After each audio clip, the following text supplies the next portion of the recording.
My family had its origin in a village in the mountains of Leon, and nature had been kinder and more generous to it than fortune. Though, in the generous poverty of those communities, my father passed for being even a rich man, and he would have been so in reality had he been as clever in preserving his property as he was in spending it. This tendency of his to be liberal and profuse he had acquired from having been a soldier in his youth. For the soldier's life is a school in which the niggard becomes a free-handed and the free-handed prodigal, and if any soldiers are to be found who are misers, they are monsters of a rare occurrence. My father went beyond liberality and bordered on prodigality, a disposition by no means advantageous to a married man who has children to succeed to his name and position. My father had three, all sons, and all of sufficient age to make choice of a profession. Finding then that he was unable to resist his propensity, he resolved to divest himself of the instrument and cause of his prodigality and lavishness, to divest himself of wealth, without which Alexander himself would have seemed parsimonious. And so calling us all three aside one day into a room, he addressed us in words somewhat to the following effect. My sons, to assure you that I love you, no more need be known or said than that you are my sons, and to encourage a suspicion that I know not love you, that I do not love you, no more is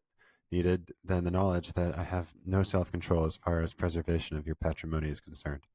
Therefore, that you may for the future feel sure that I love you like a father, and have no wish to ruin you like a stepfather, I propose to do with you what I have for some time back meditated, and after mature deliberation decided upon. You are now of an age to choose your line of life, or at least make choice of a calling that will bring you honor and profit when you are older. And what I have resolved to do is to divide my property into four parts. Three I will give to you, to each his portion without making any difference, and the other I will retain to live upon and support myself for whatever remainder of life heaven may please to grant me. But I wish each of you, on taking possession of the share that falls to him, to follow one of the paths I shall indicate. In this Spain of ours there is a proverb, to my mind, very true and practical experience, and the one I refer to says, the church, or the sea, or the king's house, as much as to say, in plainer language, whoever wants to flourish and become rich, let him follow the church, or go to the sea, adopting commerce as his calling, or into the king's service in his household. For they say, better a king's crub than a lord's favor. I say so because it is my will and pleasure that one of you should follow the letters, another trade, and a third serve the king in the wars. For it is a difficult matter to gain admission to his service in his household, and if war does not bring much wealth, it confers great distinction and fame. 8 days hence I will give you your full shares in money without defrauding you of a farthing, as you will see in the end. Now tell me if you are willing to follow out my idea and advice as I have laid it before you. Having called upon me as the eldest to answer, I, after urging him not to strip himself of his property, but to spend it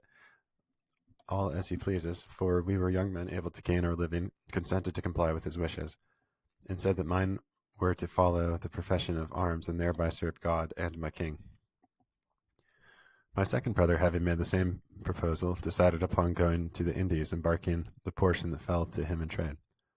The youngest, and in my opinion the wisest, said he would rather follow the church, or go to complete his studies at Salamanca.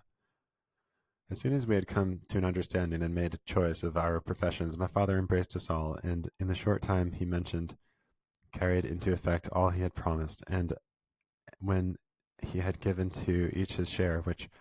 as well as I remember, was 3,000 ducats apiece in cash, for an uncle of ours bought the estate and paid for it down, not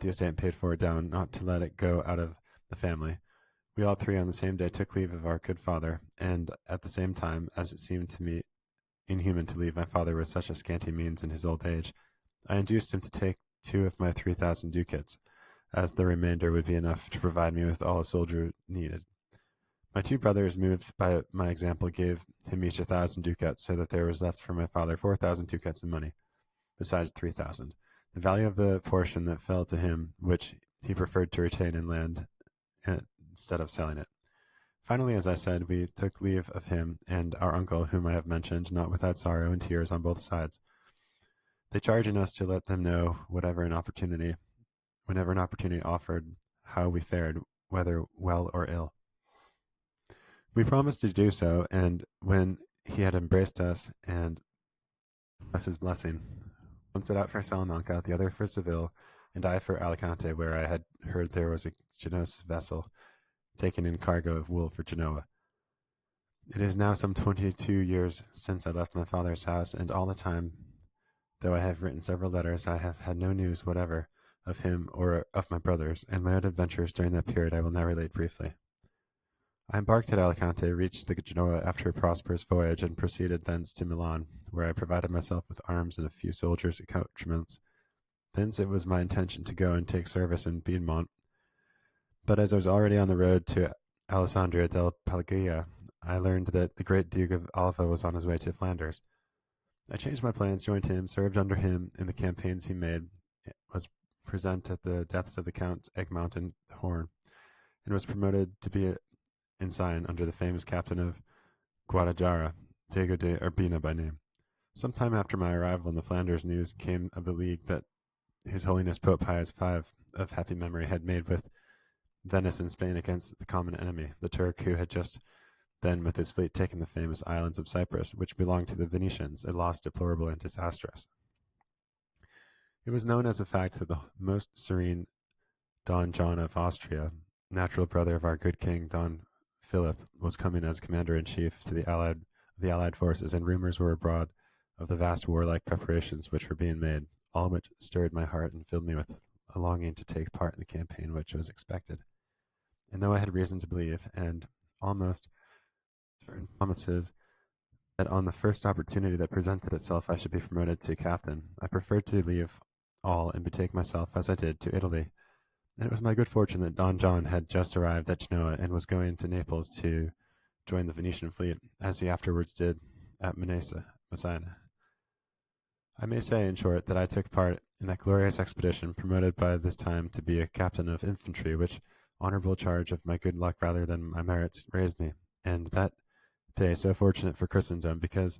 then all the nations of the earth were disabused of the error under which they lay in imagining the Turks to be invincible on sea. On that day, I say, on which the Ottoman pride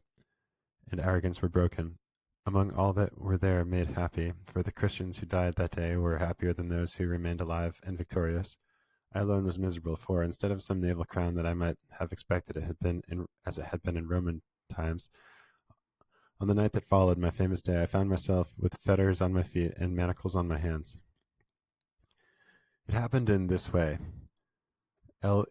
Uccelli, the king of Algiers, a daring and successful corsair, having attacked and taken the leading Maltese galley, only 3 knights being left alive on it, and they badly wounded. The chief galley was John Andrea, on board of which I and my company were placed, came to his relief,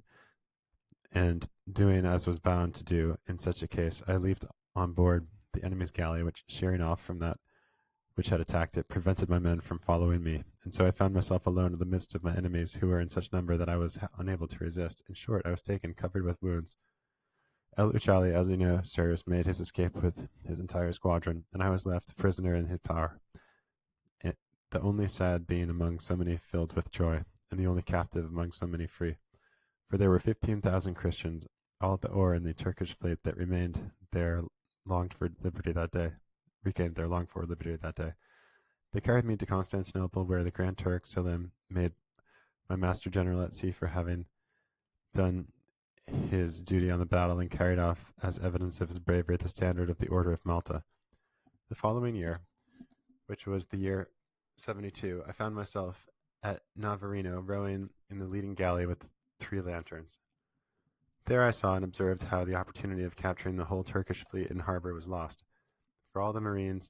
and jazzanaries that belonged to it made sure that they were about to be attacked inside the very harbor, and their kits and pasquemettes or shoes ready to flee at once on shore without waiting to be assailed, and so great fear did they stand of our fleet. But heaven did ordered it otherwise, not for any fault or neglect of the general who commanded on our side,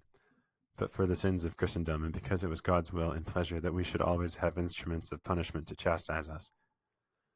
As it was, El Uchai took refuge at Moron, which is an island near Navarino, and landing forces fortified the mouth of the harbor and waited quietly until Don John retired. On this expedition was taken the galley called the Prize, whose captain was a son of the famous corsair Barbarossa. It was taken by the chief Napoleon galley, called by the She-Wolf, commanded by the thunderbolt of war, that father of his men, that successful and unconquered captain Don Alvaro de Pazin, Marquis of Santa Cruz. And I cannot help telling you what took place at the capture of the prize. The son of Barbarossa was so cruel, and treated his slaves so badly, that when those who were at the oars saw that the She-Wolf galley was bearing down upon them and gaining upon them, they all at once dropped their oars and seized their captain, who stood on the stage at the end of the gangway, shouting to them to row lustily.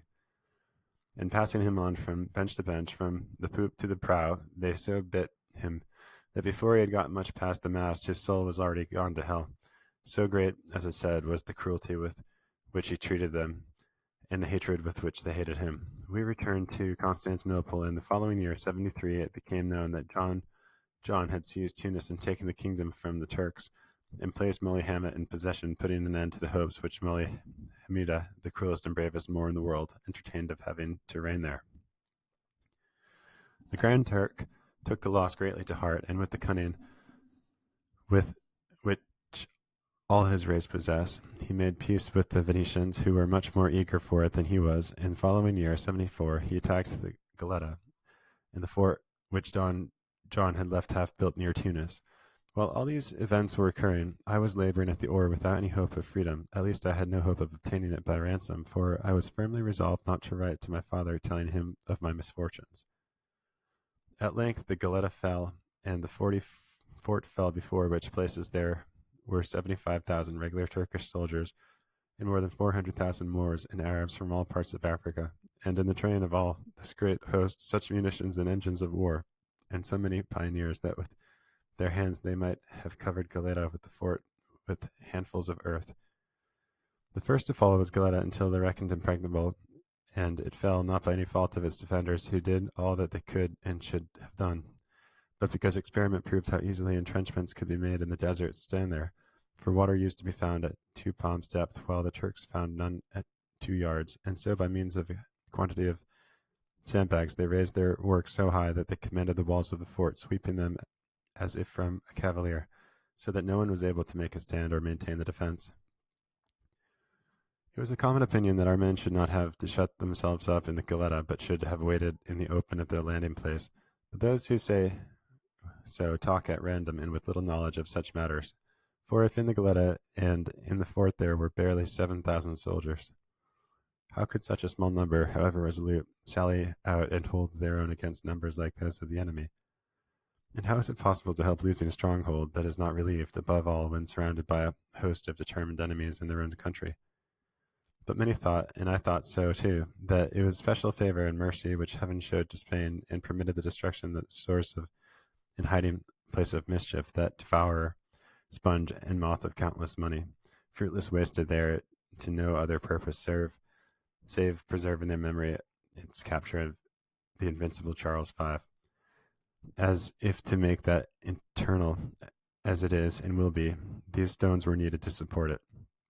The fort also fell, but the Turks had to win it inch by inch, for the soldiers who defended it fought so gallantly and stoutly that the number of enemies killed in 22 general assaults exceeded 25,000. Of 300 that remained alive, no one was taken unwounded, a clear and manifest proof of their gallantry and resolution, and how sturdily they had defended themselves and held their post. A small fort or tower, which was in the middle of the lagoon, under the command of Don Juan Zegara, the Venetian gentleman and a famous soldier, capitulated upon terms. They took prisoner Don Pedro Portoricaro, commandant of the Goletta, who had done all in his power to defend the fortress, and took the loss of it so much to heart that he died of grief on the way to Constantinople, where they were carrying him a prisoner. They also took the commandant of the fort, Gabriel Celebon by name, a Milanese gentleman, a great engineer, and a very brave soldier. In these 2 fortresses perished many persons of note, among whom was Pagano Doria, the Knight of the Order of St. John, a man of generous disposition, as was shown by his extreme liberality to his brother, the famous John Andrea Doria. And what made his death the more sad was that he was slain by some Arabs, to whom, seeing that the fort was now lost, he entrusted himself, and who offered to conduct him in the disguise of a Moor to Tarbika, a small fort or citadel station on the coast held by the Genoese employed in the coral fishery. These Arabs cut off his head and carried it to the commander of the Turkish fleet, who proved on them the truth of our Castilian proverb, that though treason may please, the traitor is hated, for they say he ordered those who brought him to the present to be hanged for not having brought him alive. Among the Christians who were taken in the fort was one named Don Pedro de Aguilar, a native of some place I know not what in Andalusia, who had been ensign in the fort, a soldier of great repute and rare intelligence, who had in particular a special gift for what they call poetry. I say so because his fate brought him to my galley and to my bench, and made him a slave to the same master. And before we left the port, this gentleman composed 2 sonnets by way of epitaphs, one on the Goletta and the other on the fort. Indeed, I may as well repeat them, for I have them by heart. I think they will be liked rather than disliked. The instant the captive mentioned the name of Don Pedro de Aguilar, Don Fernando looked at his companions, and they all 3 smiled. And when he came to speak of the sonnets, one of them said, "Before your worship proceeds any further, I entreat you to tell me what became of that Don Pedro de Aguilar you have spoken of." "All I know is," replied the captive, "that after having been in Constantinople 2 years, he escaped in the disguise of an Arnaut, in company with a Greek spy, but whether he regained his liberty or not, I cannot tell, though I fancy he did, because a year afterwards I saw the Greek at Constantinople, though I was unable to ask him what the result of his journey was." "Well, then, you are right," returned the gentleman, "for that Don Pedro is my brother, and he is now in our village in good health, rich, married, and with 3 children." "Thanks be to God for all the mercies he has shown him," said the captive. "For my mind there is no happiness on earth to compare with recovering lost liberty." "And what is more," said the gentleman, "I know the sonnets my brother made." "Then let your worship repeat them," said the captive, "for you will recite them better than I can." "With all my heart," said the gentleman. "That on the Goletta runs this."